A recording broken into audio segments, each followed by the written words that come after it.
열왕기하 20장 1절부터 11절까지 한 절씩 교독하고 마지막 합독하겠습니다. 그때 히스기야가 병들어 죽게 되매 아모스의 아들 선지자 이사야가 그에게 나와서 그에게 이르되 여호와의 말씀이 너는 집을 정리하라 내가 죽고 살지 못하리라 하셨나이다. 여호와여 구하오니 내가 진실과 전심으로 주 앞에서 행하며 주께서 보시기에 선하게 행한 것을 기억하옵소서 하고 히스기야가 심히 통곡하더라.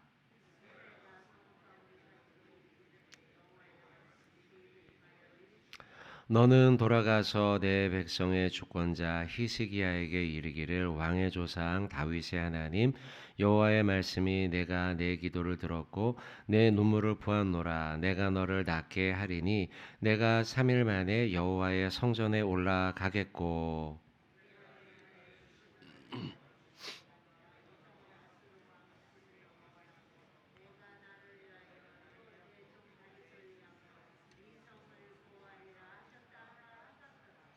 이사야가 이르되 무화과 반죽을 가져오라 하매 무리가 가져다가 그 상처에 놓으니 나으니라.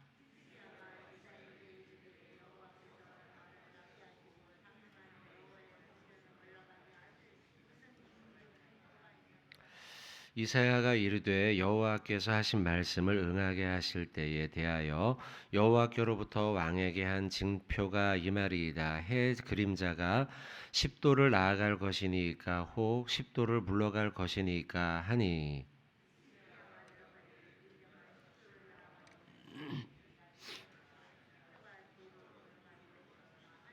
같이 읽겠습니다. 선지자 이사야가 여호와께 간구하매 아하스의 해 시계 위에 나아갔던 해 그림자를 10도 뒤로 물러가게 하셨더라. 아멘. 오늘 열왕기하 20장 말씀 우리가 같이 봅니다. 우리 인생을 살면서 고난은 항상 따라오는 일입니다.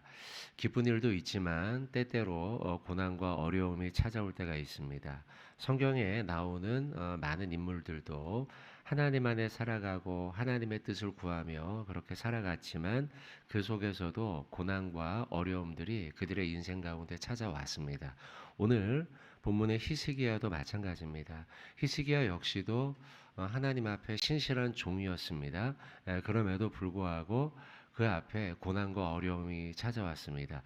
나라의 어려움도 있었지만 특별히 오늘 본문에서는 그의 개인의 인생 가운데 어려움이 찾아오게 됩니다. 그가 병들게 되고 아프게 되고 곧 죽게 될 것이라는 소식을 듣게 됩니다. 1절에 보시면 그때 히스기야가 병들어 죽게 되매라고 기록하고 있죠. 그리고 이 소식을 선지자를 통해 듣게 됩니다. 아모스의 아들 선지자 이사야가 그에게 나와 같은 시대에 사역하였던 이사야 선지자가 히스기야에게 찾아와 당신이 병들어 죽게 됩니다 라는 말씀을 전하게 되죠.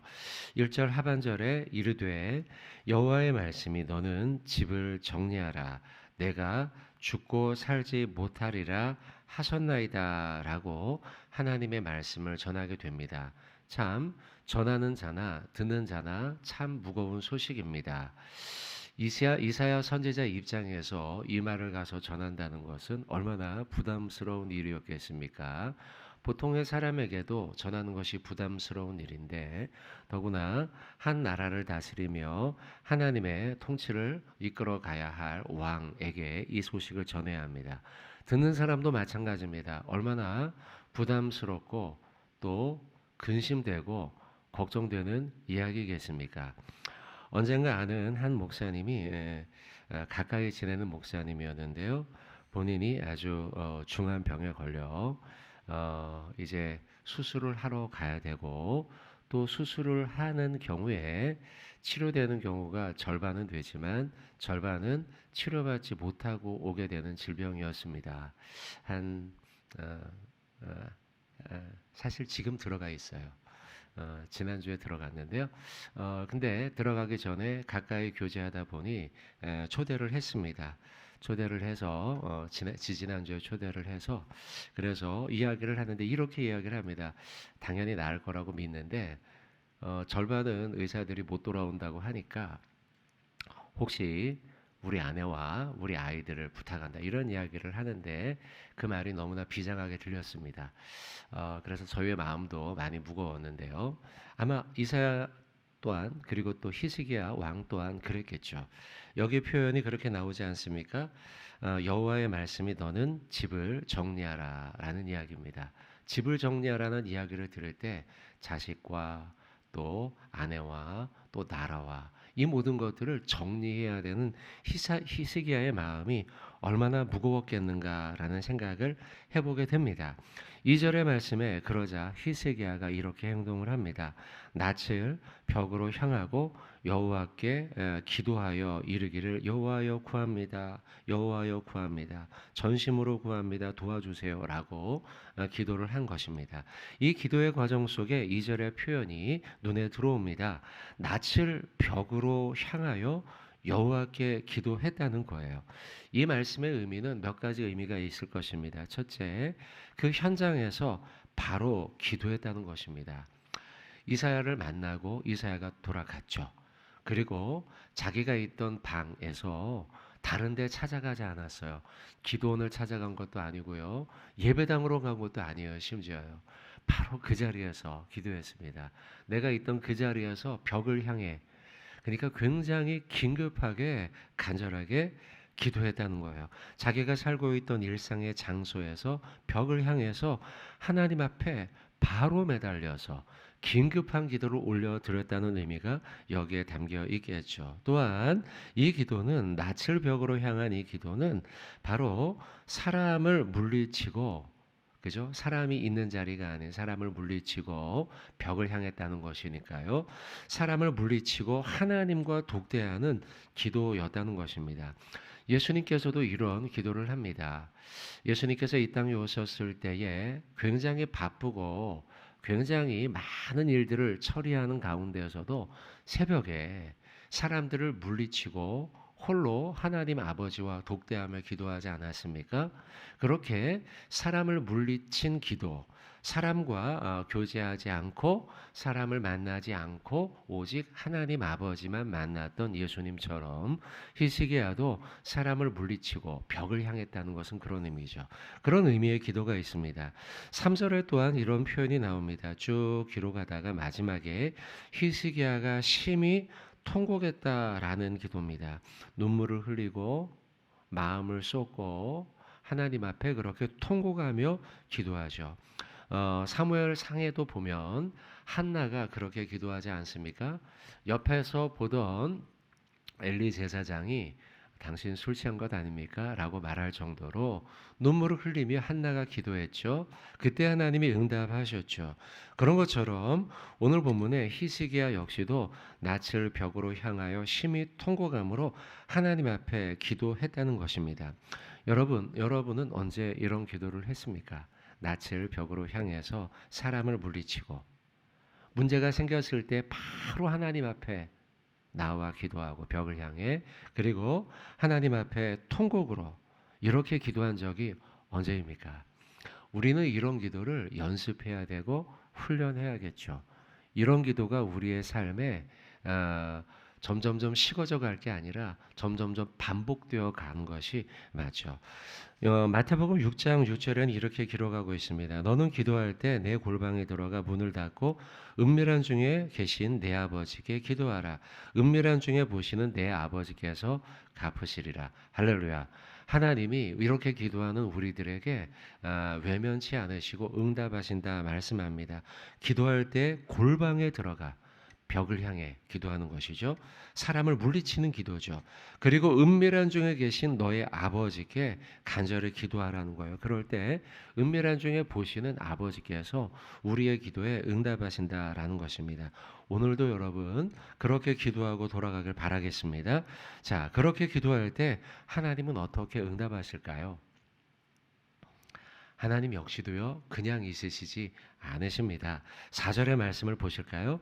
이사야가 성읍 가운데까지도 이르기 전에 여호와의 말씀이 그에게 임하여 이르시되 너는 돌아가서 이사야가 히스기야에게 1절의 말씀처럼 고지했어요. 하나님의 말씀을. 당신은 집을 정리하세요. 그리고 이렇게 될 것입니다. 죽을 병에 걸린 것을 전했죠. 그러자 히스기야는 그 하나님의 말씀을 듣고 바로 낯을 벽을 향해 기도합니다. 그렇게 기도하자 그렇게 기도하는 행위가 이제 이루어졌죠. 그리고 이사야는 돌아가게 됩니다. 돌아가는 중에요. 성읍 가운데까지도 이르기 전에라고 기록되어 있죠. 그러니까 왕궁에서 전했고요.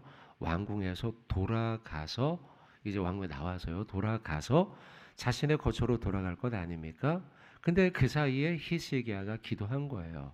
그렇게 기도하는 사이에 이사야는 이동을 하고 이동했는데 멀리 못 간 것이죠. 바로 성읍 가운데까지도 이르기 전에 하나님이 그의 마음 가운데 이사야의 마음 가운데 임한 거예요. 그리고 5절에 너는 돌아가서 내 백성의 주권자 히스기야에게 이르기를 왕의 조상 다윗의 하나님 여호와의 말씀이 내가 내 기도를 들었고 내 눈물을 보았노라. 내가 너를 나게 하리니 3일 만에 성전에 올라갈 것이다. 회복이 되어서요. 3일 만에 회복이 되어서 성전으로 다시 올라가 감사하며 예배하는 그의 모습이 예언된 것이죠.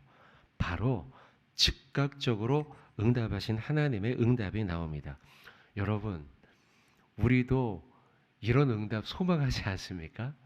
그죠? 이런 응답을 소망하죠. 참 이런 응답 얼마나 우리가 기대하는 바입니까? 자, 이런 즉각적으로 응답하는 모습이 4절과 5절 가운데 나오고 있습니다. 어떻게 할 때 이렇게 하나님이 응답하실까? 우리도 참 궁금하며 이런 하나님의 응답을 기대하는데요. 즉각적으로 응답하시는 하나님의 응답은 오늘 본문에 아까 몇 가지를 얘기했어요. 사람을 물리치고 하나님께만 집중하는 기도, 또 통곡의 기도, 또 바로 하나님 앞에 간절한 급한 기도, 낯을 벽으로 향한 몇 가지 말씀, 한 가지만 더 말씀드리면요. 자, 출애굽기 32장을 한번 잠깐 볼까요? 32장 12절입니다.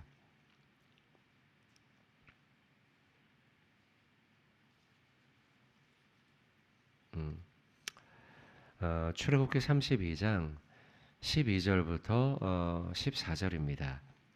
출애굽기 32장 12절부터 14절 같이 한번 읽겠습니다. 어찌하여 애굽 사람들이 이르기를 여호와가 자기의 백성을 산에서 죽이고 지면에서 진멸하려는 악한 의도로 인도에 내었다고 말하게 하시려 하나이까. 주의 맹렬한 노를 그치시고 뜻을 돌이키사 주의 백성에게 이 화를 내리지 마옵소서. 주의 종 아브라함과 이삭과 이스라엘을 기억하소서.